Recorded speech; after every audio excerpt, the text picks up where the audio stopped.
मंडळी, कानामध्ये जरा जरी खाज आली किंवा कान भरल्यासारखा वाटला की आपण लगेच काय करतो? हातात इयरबड्स घेतो आणि कानात घालून गोल गोल फिरवायला सुरुवात करतो, बरोबर? काही लोक तर प्रो असतात, म्हणजेच काय तर पेन असेल, माचीस असेल, चावी असेल किंवा थेट आपलं बोटच कानात घालतात. सो आपल्याला वाटतं की कानामध्ये जे काही असेल ते आपण बाहेर काढतोय, पण प्लीज हे सगळं सेफ आहे का? की आपण ती घाण बाहेर काढण्याऐवजी अजून आत ढकलतोय आणि यामुळे तुमचा कान कायमचा खराब होऊ शकतो का? आणि मग कानातला मळ सुरक्षितपणे काढायचा कसा? त्यासाठी नक्की काय वापरावं आणि काय टाळावं याचं सोपं सोल्युशन जाणून घेण्यासाठी हा व्हिडिओ शेवटपर्यंत नक्की पहा. तर सगळ्यात आधी कानातली घाण किंवा मेड हे तयार का होतं? तर एक गोष्ट आधी समजून घ्या, ज्याला आपण कानातली घाण किंवा मळ म्हणतो त्याला मेडिकल भाषेमध्ये इयर वॅक्स म्हणतात. आणि ही काही वाईट गोष्ट नाहीये. आपल्या कानाचा पडदा अतिशय नाजूक असतो. बाहेरची धूळ, माती, बॅक्टेरिया आणि लहान सहान किडे कानाच्या आत किंवा पडद्यापर्यंत पोहोचू नयेत म्हणून आपला कान स्वतःहून हे मेण तयार करतो. थोडक्यात सांगायचं झालं तर हे मेण म्हणजे तुमच्या कानाची नॅचरल सिक्युरिटी सिस्टीम आहे. त्यामुळे कान आतून पूर्णपणे कोरडं असणं हे गरजेचं नाहीये. आता नेक्स्ट आपण बोलूयात की कानामध्ये कॉटन बड्स किंवा सेफ्टी पिन किंवा चावी घालण्याचे काय धोके आहेत. तर आपण जे इयरबड्स वापरतो ते सेफ आहेत का? तर डॉक्टरांच्या मते कानामध्ये इयरबड्स घालणं अत्यंत धोक्याचं आहे. तुम्ही जेव्हा कॉटन बड्स कानामध्ये घालता तेव्हा त्याच्या पुढच्या कापसामुळे थोडाफार मळ बाहेर येतो, हे खरं आहे. पण उरलेला 70 ते 80% मळ तो कानाच्या अजून आत ढकलतो, म्हणजे थेट पडद्यापर्यंत ढकलतो.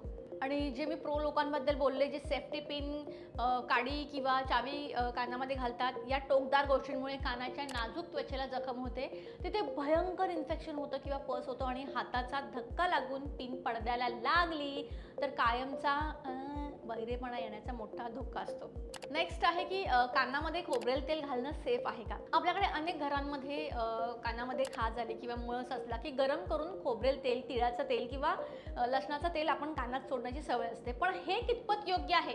तर डॉक्टरांच्या मते जर तुमचा कानाचा पडदा एकदम निरोगी असेल तर 1-2 थेंब खोबरेल तेल कानामध्ये घातल्याने तिथला कडक झालेला मळ मऊ होतो, डेफिनेटली.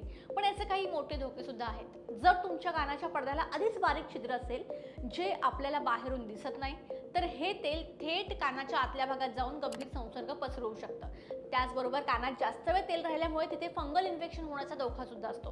त्यामुळे डॉक्टरांचा सल्ला घेतल्याशिवाय कानात तेल टाकणं टाळलेलंच बरं. आता तुम्हाला माहिती आहे, ऑनलाईन इयर क्लिनिंग गॅजेट सुद्धा मिळतात. कॅमेरा टूल्स आहेत हे.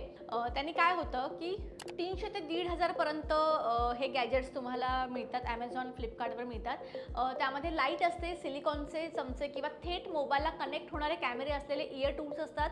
ॲडव्हर्टाईजमध्ये दाखवतात की मोबाईलवर कानाच्या आपलं सगळं दिसतं आणि आपण चमच्याने मळ बाहेर काढू शकतो.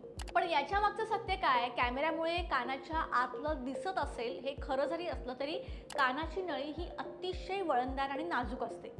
मोबाईलच्या स्क्रीनवर बघून आतमध्ये ती पट्टी फिरवताना जरासं जरी हात थरथरला किंवा अंदाज चुकला तर ते टूल थेट कानाच्या पडद्यावर जाऊन आपटू शकतं. त्यामुळे हे गॅजेट दिसायला फॅन्सी वाटत असले तरी स्वतःच्या हाताने कानात वस्तू घालून मळ काढणं नेहमीच धोक्याचं ठरू शकतं.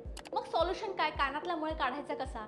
तर आता मेन मुद्द्यावर येऊयात की कानातला मळ जर काढायचा असेल तर याचं एकदम सोपं सॉल्युशन जर काही आहे तर ते 2-3 स्टेपमध्ये आहे. तर सगळ्यात पहिली स्टेप ही आहे, तर आपला कान स्वतःहून मळ बाहेर फेकतो. जेव्हा आपण जेवताना चावतो किंवा बोलताना जबड्याची हालचाल होते तेव्हा आपल्या कानातला सुकलेला मळ आपोआप सरकत कानाच्या छिद्राजवळ येतो. दुसरी पद्धत काय? तर घरगुती सेल्फ क्लिनिंग. जेव्हा तुम्ही गरम पाण्याने आंघोळ करता किंवा वाफ घेता तेव्हा वाफेमुळे कानाच्या भागातील मळ मऊ होतो. आंघोळ झाल्यावर एक मऊ कॉटनच्या रुमालाने किंवा टिश्यूने फक्त कानाच्या बाहेरचा भाग आणि छिद्रांच्या तोंडाशी आलेला मळ हाताने पुसून घ्या. कानाच्या आत कॉटन बड्स किंवा बोट घालू नका. जर कानामध्ये मळ खूप जास्त जमा झाला असेल आणि कान बंद वाटत असेल तर मेडिकलमधून 70 ते 150 रुपयांपर्यंत क्लिअर वॅक्स किंवा वॅक्सोल सारखे इयर ड्रॉप्स आणा. डॉक्टरांच्या सल्ल्याने रात्री झोपताना 2 ते 3 थेंब कानामध्ये टाका. 2 ते 3 दिवसात तो कडक मळ पूर्णपणे विरघळतो आणि त्याचा लिक्विड बनून आपोआप तो कानाच्या बाहेर गळून पडतो, जो तुम्ही रुमालाने सहज पुसू शकता.